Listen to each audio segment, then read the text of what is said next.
Okay, so what's up sa inyo guys? Matteblack na naman, and for today's video is mag-install tayo ng Star Edition Decals ni SMASH. Ito siya. Cut into pieces na para madali na siyang ilagay. So, hindi na natin patatagalin to. Simulan na natin. Let's go! Okay, so first things first, pag meron kayong dating decals is tatanggalin nyo muna yan. Kaya simulan natin pagtanggal. Let's go!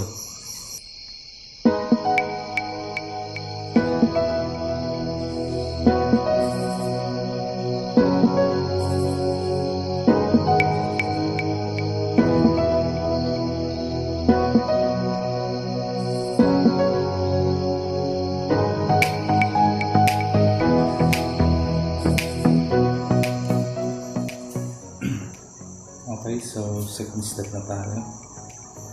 And for this step is ilapag muna yung sticker.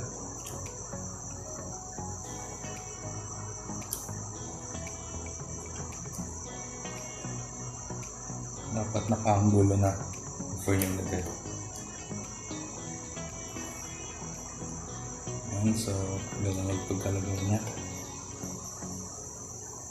Kaya lagay natin na. Buksan natin yung dulo.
One eternity later.